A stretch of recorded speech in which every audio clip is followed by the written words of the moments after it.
सर्वांना जय भीम, जय महाराष्ट्र, जय हिंद, जय भारत. माझ्या सर्व ठाणे महानगरपालिकेतील नियमित सेवा कर्मचाऱ्यांना, कामगारांना विनंती आहे आणि कॉन्ट्रॅक्ट ठेकेदारी पद्धतीमध्ये काम करणाऱ्या कामगारांना विनंती आहे आणि कोविड कालावधीमध्ये सुद्धा काम करणाऱ्या कर्मचाऱ्यांना विनंती आहे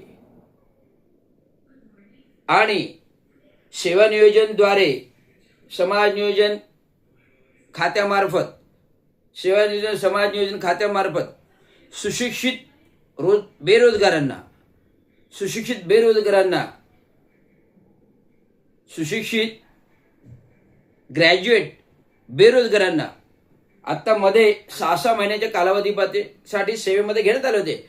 मध्ये मला वाटतं 2 वर्षामध्ये 24-25 आणि 24-25, 23-24-25 या 6 महिन्याच्या कालावधीमध्ये तरुण युवा पिढी सुशिक्षित वर्गाला आपण 6 महिन्याच्या प्रशिक्षक कालावधीसाठी घेतलं होतं.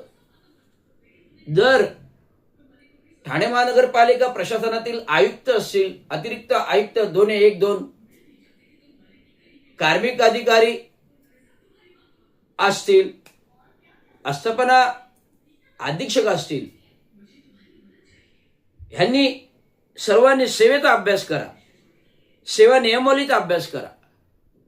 जी रिक्त पदे आहेत बघा, जी रिक्त पदे आहेत पुरता तुम्ही अभ्यास करत नाही. कोणी सेवेमध्ये 6 बंडल पद्धती आहे. सेवेमध्ये 6 बंडल पद्धती आहे. या 6 बंडल पद्धतीनुसार सेवा वर्गातील शासन GR नुसार जी पदं आहेत ती सर्वोत्कृष्ट पदांची माहिती काढावी. या पदामध्ये जवळजवळ 5 ते 10 हजार पदं रिक्त आहेत. शासित, अनुशासित, शिक्षित, अभियंते असे बहुउद्देशीय पदं आहेत. कारण दरवर्षी हजारोच्या संख्येने, कधी 100, कधी 150, कधी 200, कधी 50 असे खात्यामार्फत कर्मचारी सेवानिवृत्त होत आहेत. त्याच्यामध्ये अभियंत्याचा वर्गही मोठा आहे.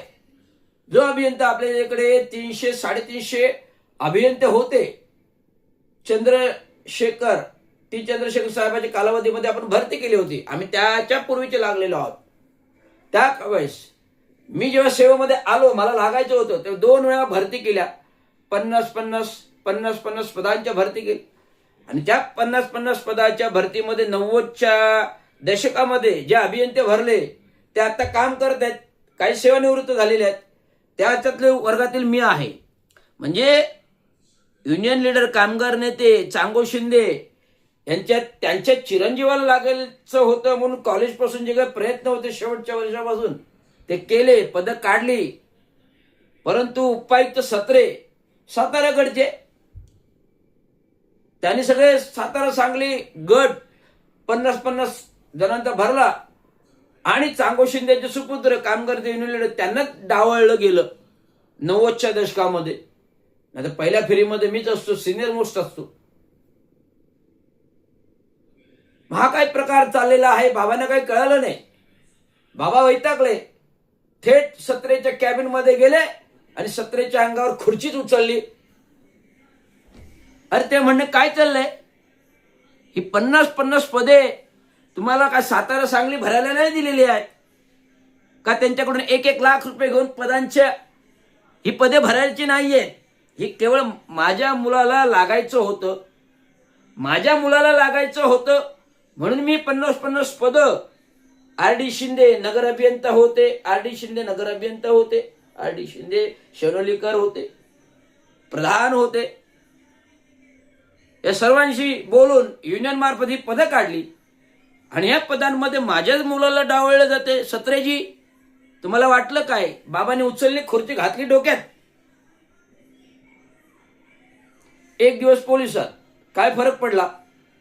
पण लोकांचं भलं झालं.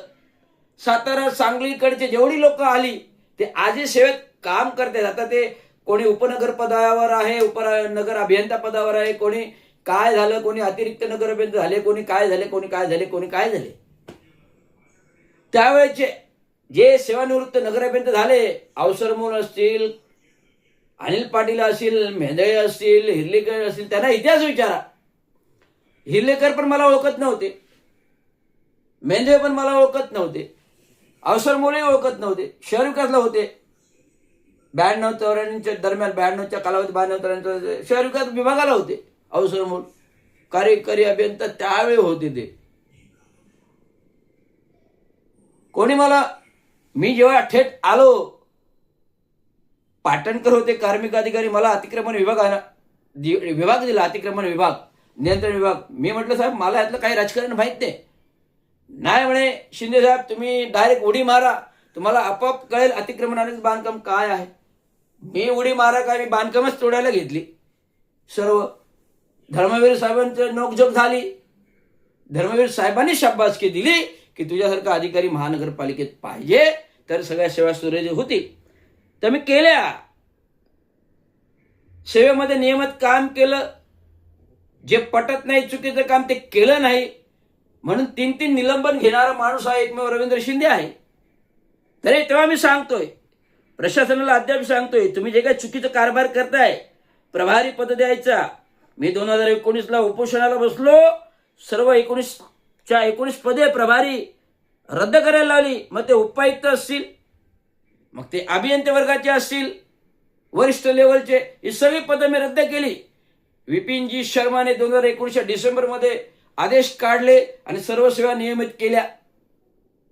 इव्हन दो अतिरिक्त नगराभियंता हे पदच नव्हतं आपल्याकडे, ते महासभेच्या मंजुरीने ते पद निर्माण केलं आणि सगळं ते पद अनिल पाटील साहेबांना अतिरिक्त नगराभियंता पद दिलं. आणि त्याच्यानंतर अर्जुन आहिरेने उपभोगलं. त्याच्यानंतर ते पदच भरलं नाही, रोस्टरनुसार ते पदच, प्रोटोकॉलनुसार ते पद भरलं गेलेलं नाही, अजूनही रिक्त आहे. मग ठाणे महानगरपालिकेतील नगराभियंता हे सक्षम आहेत की नाही? नाही आहेत. प्रशासनातील अतिरिक्त आयुक्त हे सक्षम आहेत की नाही? मी सांगेन नाही आहेत, कारण ते अभ्यासच करत नाही पदांचा, कामाच्या नियमावलीचा. एक ते शासन पदांचा अभ्यास नाही, प्रशासकीय कामाचा अनुभव नाही. कारण की कोणी अतिरिक्त आयुक्त 2 हे ह्यांचं कोणी सहाय्यक आयुक्त ऐकत नाही, आश्चर्याची बाब आहे. त्यावेळेस परिमंडळ प्रभाग कार्यालय, त्यावेळेस परिमंडळ समिती प्रभाग कार्यालयामध्ये प्रभाग अधिकारी असायचे आणि त्याच्या अधीनस्थ कर्मचारी असायचे. अतिक्रमण विभागाचे जेवण काम करणारे अधिकारी असायचे, प्रभाग अधिकारी हे स्थानिक असायचे. हे स्थानिक असल्यामुळे तात्काळ कारवाई व्हायची. आणि आज मी तेच 12 सहाय्यक आयुक्त ठाणे महानगरपालिकेवर बसलेले आहेत. कोणी स्थावर मालमत्ता आहे, कोणी प्रभाग कार्यालयात आहे, पण एकही अधिकारी काम करत नाही. आता राजेश सोनावणे हे तर आमचे उपमुख्यमंत्रीचे सहाय्यक बसलेत, फक्त शिवसेना लोकांची कामं करतात. बाबांचा प्रस्ताव नामकरणाचा 2 वर्ष झाली आयुक्तांनी सांगून केलाच नाही. उरतं काहीतरी विभाग म्हणून नवपाडा प्रभाग समितीला पाठवलं की तिकडचा ठराव झाल्याशिवाय हा प्रस्तावच पाठवू नका असं सांगितलं गेलं. हे असं कोणी काम करतात?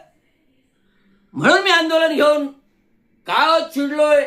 अरे दिवंगत कामगार नेते चांगो शिंदेचं सार्वभौम या महानगरपालिकेला घडवण्यामध्ये कार्य आहे, एकनाथ शिंदेचं नाहीये काय? जे त्यांनी घडवलं त्याच्यावर एकनाथ शिंदे मोठे झाले. आता मी चिडून बोलेन. आणि असं असताना राजेश सोनावणे काय समजतो स्वतःला सहाय्यक आयुक्त?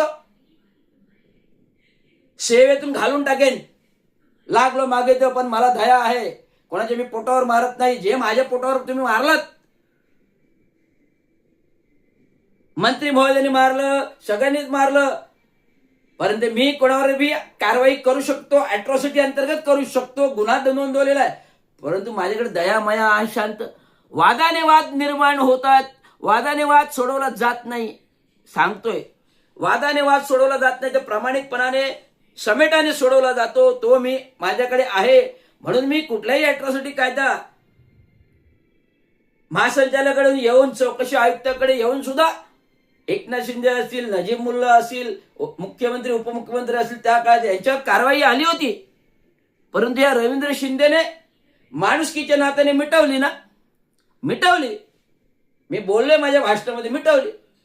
मग कारण आमच्या ठाणे जिल्ह्यातले मुख्यमंत्री झालेत आणि आता उपमुख्यमंत्री, म्हणजे आमचा ठाण्याचा अभिमान आहे. त्यामुळे मी ही कारवाई तूर्त स्थगित केली, एक माणुसकीने केली.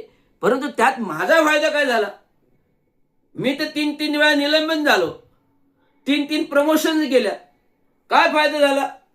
शेवटच्या क्षणी माझे कार्यकारी अभियंता पदाची प्रमोशन आलं. म्हणून मी आयोगाकडे गेलो ना. मग त्या काही आयोगाने 2015 मध्ये आदेश देऊन सुद्धा माझे आदेश दाबले. आता आयुक्ताची कालच 3री नोटीस आलेली आहे, ते उद्या मी आयुक्तांना देणार आहे. तर अशा प्रकारे जळजळ कारभार असताना आणि 1773 पदांची भरती, या भरतीमध्ये आधी स्थानिक कामगार कॉन्ट्रॅक्टवर काम जो करतोय 20 वर्ष, 25 वर्ष, 28 वर्ष, त्यांना आधी सेवेत घ्या. मग बाहेरचे कर्मचारी भरा. अभियंता वर्ग तात्काळ भरा, थेट वॉक इन इंटरव्ह्यू मध्ये भरा. टाटा कन्सल्टिंग कधी येईल, कधी होईल, काय होईल, तोपर्यंत कर्मचाऱ्यांचा तुटवडा आहे ना. मग वॉक इन इंटरव्ह्यू तात्काळ भरती करा, वॉक इन इंटरव्ह्यू तात्काळ भरती करा, वॉक इन इंटरव्ह्यू भरती करा. अभियंत्यांचा तुटवडा आहे, कर्मचाऱ्यांचा तुटवडा आहे. स्वतः अतिरिक्त आहेत, दोन बोलतायत कर्मचाऱ्यांचा तुटवडा आहे, तर भरती का करत नाही? गेल्या ऑगस्टमध्ये आलेली भरती, हा ऑगस्ट गेला, 1.5 वर्ष झालं. 1773 पदं गेली कुठे? जाहिरात देऊन भरती होत नाही. 17,000 अर्ज आलेत, 1,800 रुपये प्रत्येकाने ऑनलाईन भरलेले आहेत. मग अर्ज आलेत, पैसे भरलेत, मग मुलाखती का नाही होत, भरती का नाही होत? मी येणारं आंदोलन, उपोषण, कॉन्ट्रॅक्ट कर्मचाऱ्यांना थेट सेवेत घ्या, कॉन्ट्रॅक्ट कर्मचाऱ्यांना थेट सेवेत घ्या, कॉन्ट्रॅक्ट कर्मचाऱ्यांना थेट सेवेत घ्या. हे रिक्त पदा अंतर्गत ही मागणी आहे. जर पदं रिक्त आहेत तर भरती का करत नाही, कॉन्ट्रॅक्ट कर्मचाऱ्यांना सेवेत का घेत नाही, हा माझा मुद्दा आहे. त्यामुळे येणारा आंदोलन अर्धनग्न उपोषणाचं लवकरच रवींद्र शिंदे 1 तारखेला जाहीर करणार आणि आंदोलन होणार. धन्यवाद. जय हिंद, जय महाराष्ट्र.